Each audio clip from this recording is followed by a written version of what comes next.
Welcome to Kitchen Basics 101, where I teach you the bare bone basics as if you've never cooked a day in your life from the perspective of a mom. I'm gonna do some roasted butternut squash today. Oh, I have the wrong peeler. Hold on. That peeler ain't gonna work. So we're gonna do some roasted butternut squash today. I gotta go this way. I gotta go away from my body because the butternut squash skin is really like on the body of the squash, but I want to get it off. I was gonna buy honestly already cubed up butternut squash at the grocery store, but it was like so ridiculously expensive today. Like Trader Joe's usually has it on for a good price, and even Sprouts sometimes too, but I just happened to be at Whole Foods, Whole Paycheck, and it was like so ridiculously priced. I'm like, I'll just get a squash and peel it and cut it up because I can't be paying those kind of prices. We're in much better shape now. I've cut the top and the bottom off. Now, if I found this diced up, peeled up, and ready to go at a decent price, would I buy it? Yeah, I would. It's a total pain in the butt to cut it up and prep it. But if it's a ridiculous price, then no. So I cut it in half, and now I'm going to scoop these seeds out. Me personally, I love a grapefruit spoon for this, which is a spoon with like these serrated edges. Do you need it? No, just makes it a little bit easier. Is it gonna be one of those days? Even my grapefruit spoon today is really just like not getting it loose. I am open to the other tips and tricks that people have for this. Usually a grapefruit spoon does a great job. So I don't know what the deal is with this particular butternut squash, but I never hide from you the struggles, because sometimes the thing in the kitchen is you come up against something like this and you think, I don't know what I'm doing it all wrong. The reason for the paper towel is now I'm just going to scoop it up and my cutting board is clean and ready for me to cut up my squash. So that's why I had a paper towel down on my cutting board when I started. It did make me second guess my choice to not buy it already cleaned, right?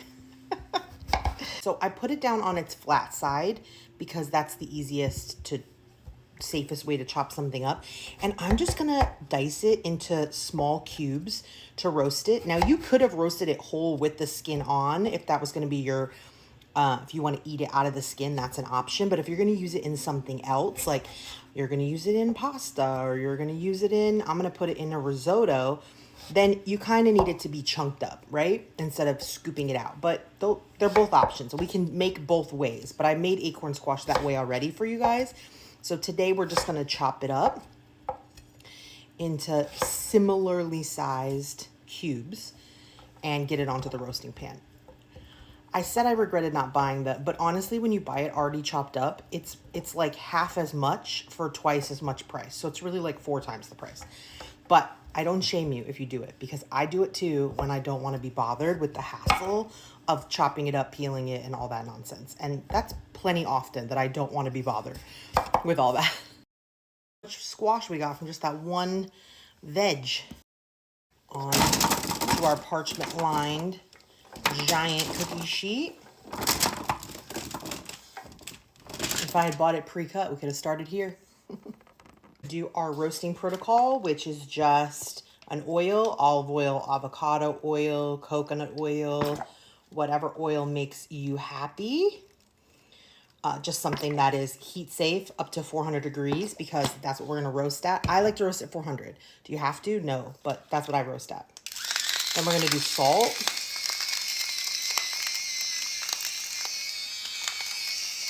It doesn't come out very fast. I love the electric salt and pepper, but it doesn't come out fast. My fingers are faster. And pepper. This comes out even slower. So I'll be back. And then today, because I know where the final product is going to be, I'm also going to do a little garlic powder, which I don't always do, but you can always do if you want to. I'm going to give it all a beautiful toss to make sure everyone is coated. I know this is like, I don't want to get my hands dirty. If you don't want to get your hands dirty, I would do this in a bowl with like a spoon, because it's a lot harder to do with the utensil on the cookie sheet. I would do it in a bowl, dirty another bowl, toss it with a spoon, and then pour it out on your cookie sheet already all mixed together. But your 5 digits are the best way to really get everything just beautifully coated in the oil, in the seasonings. Pop this in a 400-degree preheated oven for about 20 minutes, and then I'll check on it. 20 minutes is sort of my rule of thumb for roasting veggies. Then I go in and check to see if they're smushable. If they smash with a fork, I had to sneeze, sorry. Then I put them in for longer. But my rule of thumb is I start with 20 minutes, and then I work up from there until they get to the correct tenderness. There's no perfect amount of time for a roasted veggie. More water, less water, hotter oven, less hot oven, bigger pieces, smaller pieces, different types of veg. Like, the time is always going to vary. So my rule of thumb is I always start with 20 minutes because I've never found a roasted veg that doesn't take at least 20 minutes. And then I go and check it. I might flip it around, toss it, stuff like that. You could have also made this a sweet preparation easily with either adding brown sugar to your seasonings that you put on it or drizzle it with some maple syrup or something of that nature. I'm going for more of a savory preparation because I'm going to use it in a risotto later today. For 25 minutes, we're going to pull it out. We're going to do our fork test. We're going to smash with a fork. It smashes completely smashed, so we know it's cooked all the way through. It's burning freaking hot, but I'm still going to taste it. We got to make sure it's good.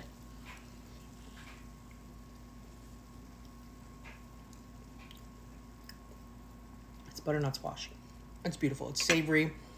It's not nearly as sweet as acorn squash, and it's not nearly as sweet as like a sweet potato.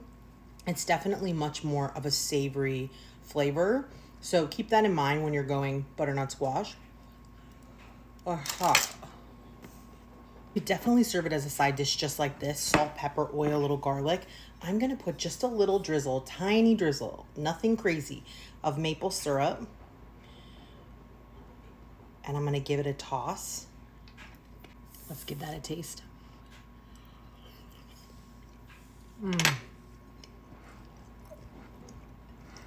Just a touch of sweetness. Delicious. I also think they actually need a tad more salt. Like I said, the salt doesn't come out of here very fast, and so I'm having to, I just noticed, it's like empty. Well, there's the problem. All right, I'm gonna refill my salt shaker. I think it's a delicious side dish just like it is, but like I said, we're gonna use it to make some butternut squash risotto. So I'm gonna do that in the next video.